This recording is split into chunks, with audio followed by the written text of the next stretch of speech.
बहीरा अरब में हवा का इंतहाई कम दबाव साइक्लोन में तब्दील। असरात कराची समेत सिंध के साहिली इलाकों में नमूदार। 2 रोज तक तूफानी हवाओं के साथ मूसलाधार बारिश मुतवक्के। कराची समेत साहिली इलाकों में 60 से 70 किलोमीटर फी घंटा की रफ्तार से हवाएं चलने लगीं। दरख्त गिरने से एक खातून जाँ बहक। शहर कायद में वक्फे से बारिश ने गलियों को नदी नालों में बदल दिया। सड़कों पर भी पानी जमा। चीफ मेट्रोलॉजिस्ट के मुताबिक तूफान का डायरेक्ट साहिली पट्टी को हिट करने का खतरा नहीं है। साइक्लोन मई जून में बनते हैं, मगर 60 बरस बाद अगस्त में साइक्लोन बना।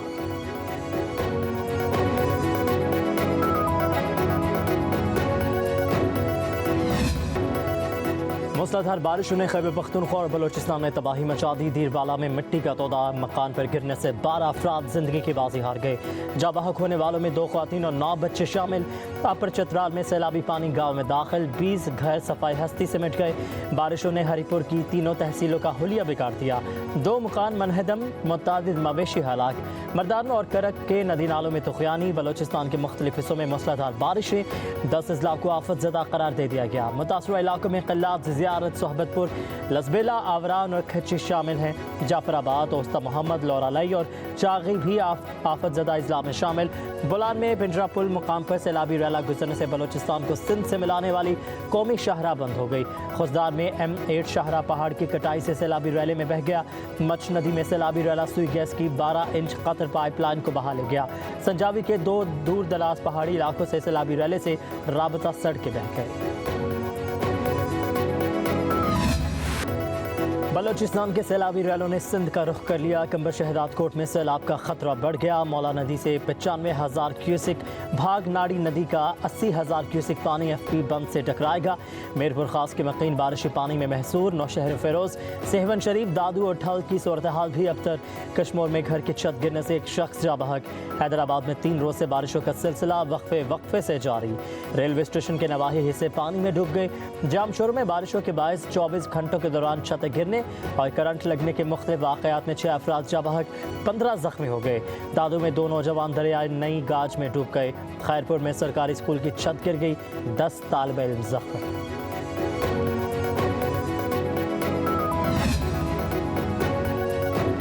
वज़ीर आला सिंध का CPS पंपिंग स्टेशन का दौरा, नकासी का जायजा लिया। वज़ीर आला सिंध ने सदर अब्दुल्ला हारून रोड इलेक्ट्रॉनिक मार्केट का भी दौरा किया। मीडिया से गुफ्तगू में मुराद अली शाह ने कहा, साइक्लोन के असरात कराची और साहिली इलाकों पर हो सकते हैं। कराची में बल्दियाती इदारे पूरी तरह अलर्ट हैं। मेयर कराची की तारीफ में बोले, मुर्तज़ा वहाब रात को जागते हैं और हम चैन से सोते हैं।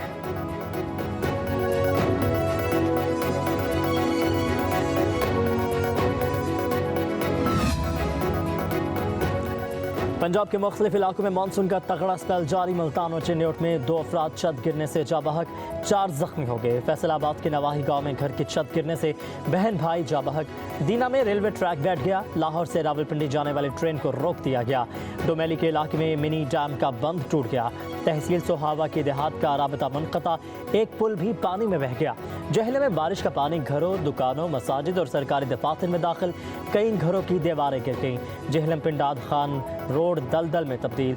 बरसाती नालों में तुखयानी से मुतादिद देहात का ज़मीनी राबता मुनक़ता हो गया। रावल डैम के स्पिलवेज खोल दिए गए। सारन बजाकर नाला कोरंग के तरफ आबादी को खबरदार कर दिया गया।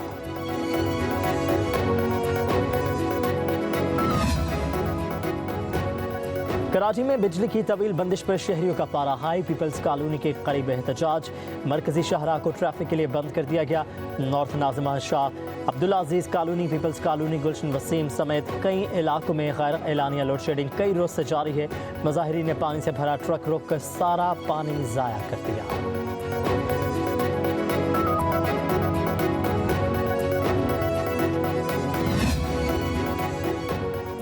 विफाक दरपेश चैलेंजेस में मौलाना फजलुर रहमान की हिमायत के लिए कोशां। 1 हफ्ते में सरबराह JUI से दूसरी बड़ी मुलाकात।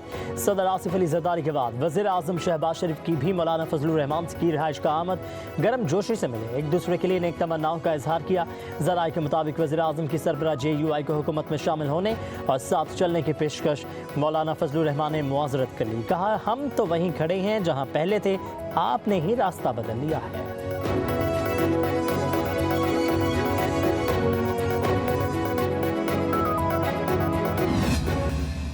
दहशतगर्द और बाज़ खारजी नासर मिलकर बलूचिस्तान में नफरत के बीज बो रहे हैं। बाहर से उनको जिस तरह मदद मिल रही है, पाकिस्तान आर्मी के अफसर और जवान दिन रात इन दहशत गर्दों का पीछा कर रहे हैं। बलूचिस्तान की गवर्नमेंट की पूरी सपोर्ट उनको है, फेडरल गवर्नमेंट की पूरी सपोर्ट उनको है।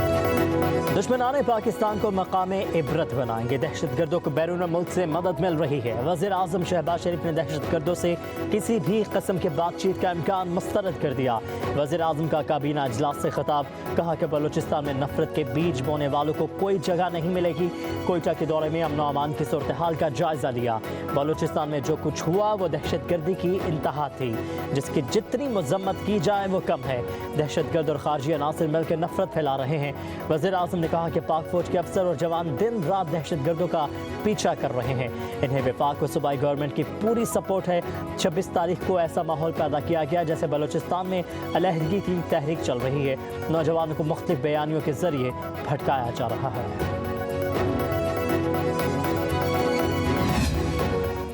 कोई ऑपरेशन नहीं हो रहा। जो लोग स्टेट को मानते हैं, पाकिस्तान को मानते हैं, उनको हम अपने सर पे बिठाएंगे। जो लोग स्टेट को नहीं मानते, बंदूक उठाते हैं, वो हमारे लिए दहशतगर्द हैं और उनका हम बंदोबस्त करेंगे। ये जो वाकया 26 की रात का हुआ है, ये नॉर्मल वाकया नहीं है। सिर्फ एक बॉडी ने नहीं किया, दहशतगर्द तंजीमों ने मिल के किया। हमें बिल्कुल क्लियर लिंक्स पता है कि इसके पीछे कौन है। रियासत को जो नहीं मानते और बंदूक उठाए हुए हैं, इन दहशतगर्दों का बंदोबस्त करेंगे। 26 अगस्त का वाकया नॉर्मल नहीं, सोची समझी साजिश है। जानते हैं कि दहशतगर्दी के वाकयात कौन करवा रहा है। 2-3 ग्रुप मुलविस हैं। वज़ीर दाखिला मोहसिन नकवी का सेनेट में इज़हार ख्याल, कहा वाकया शंघाई तावन तंजीम कॉन्फ्रेंस को ख़राब करने की प्लानिंग है। मुल्क में कोई ऑपरेशन नहीं हो रहा। जो रियासत पाकिस्तान को मानते हैं उनको सर पर बिठाएंगे और उनके मामलात को हल करने की कोशिश करेंगे। पार्लियामेंट सुप्रीम है और सुप्रीम ही रहेगी।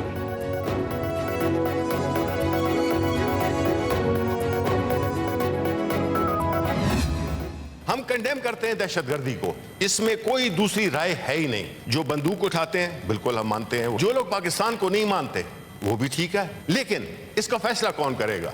ये तय करना कि कौन पाकिस्तानी है और कौन नहीं है पाकिस्तानी, ये इशू इतना सिंपल नहीं है। बलूचिस्तान बदल चुका है।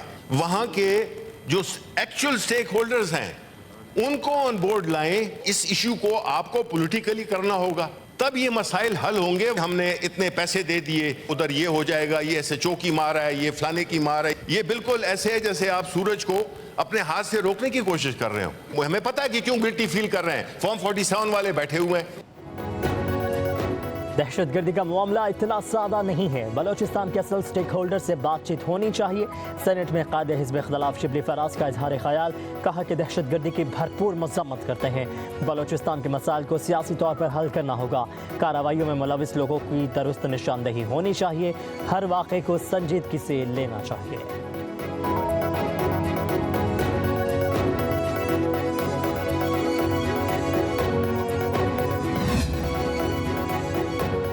बुरे वक्त में छोड़ जाने वालों की पार्टी में कोई जगह नहीं है। अच्छे वक्त में फुल टाइम चार्लिस के लिए कोई जगह नहीं।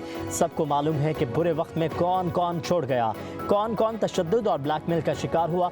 बानी PTI ने वाज़े कर दिया। अडियाला जेल में सहाफ़ियों से खैर में गुफ्तगू, पार्टी के अंदरूनी इख्तलाफात का भी एतराफ़, कहा कि 22 अगस्त का जलसा मनसूख होने पर कारकुनों को गुस्सा है। सियासी अदम इस्तेहकाम फ्रॉड इलेक्शन की वजह से ही है। अमन व अमान की खराब सूरत हाल में कौन सरमायाकारी करेगा? PTI वाहिद फेडरल पार्टी है, बाकी रीजनल जमातें बन चुकी हैं। दौरान गुफ्तगू बार बार मुदाखलत पर बानी PTI ने डिप्टी सुपरिटेंडेंट जेल को डांट खिला दी। कहा यह ओपन कोर्ट है, सहाफ़ी सवाल पूछ सकते हैं।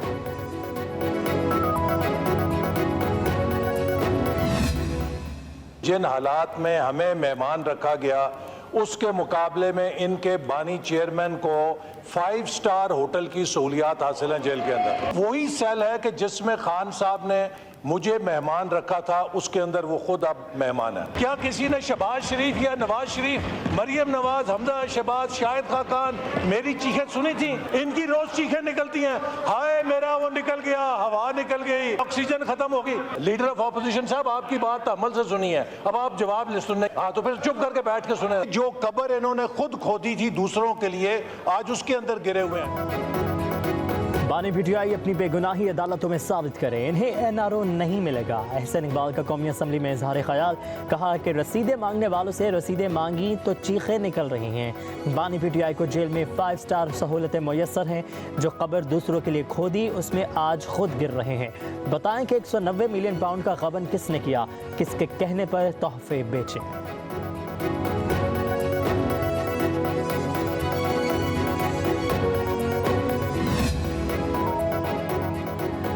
आप फॉर्म 47 की बुनियाद पर आए हैं, वरना आवाम ने आपका खात्मा कर दिया था। अपोजिशन रहनुमा उमर अयूब का हसन इकबाल के कौमी असम्बली में खिताब पर रद्द अमल, कहा कि बानी पीटीआई को डेथ सेल में रखा हुआ है। शरीफ बरादरान के लिए तो जेल में बुफे लगते थे। योमिया 45 अफराद की मुलाकात होती थी। इक़्तिदार भी लंदन प्लान के तहत लिया। बैरिस्टर गोहर बोले, ये कह देना कि पाकिस्तान मजबूत हाथों में है काफ़ी नहीं है। जब भी आज़ाद अदलिया के सामने आएंगे तो बानी पीटीआई के तमाम केसेस ख़त्म होंगे।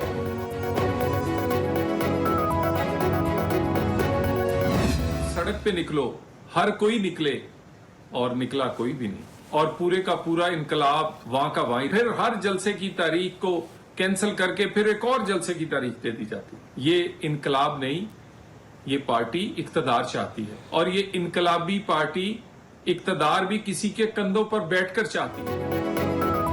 पाकिस्तान तहरीक इंसाफ इनकलाब नहीं इक़्तिदार चाहती है। रहनुमा नून लीग दलाल चौधरी कहते हैं 190 मिलियन पाउंड केस अंजाम तक पहुंच रहा है।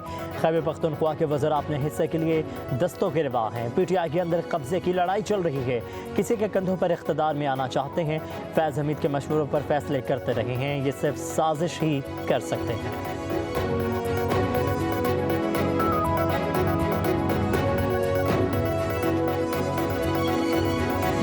मोहसिन नकवी साहब जो है वो मसीह हैं अली अमीन साहब के, क्योंकि जब भी मुश्किल में होते तो अली अमीन साहब तो मोहसिन नकवी के पास पहुंच जाते हैं दवाई लेने के लिए। कि अली अमीन साहब को मैंने आपको बताया कि जब वो गायब थे, इलेक्शन में नहीं थे, अचानक आते हैं, न उनकी कोई बेल होती है न कुछ होता है, और आ जाते हैं और कहते हैं बस ये हमारे सीएम कैंडिडेट।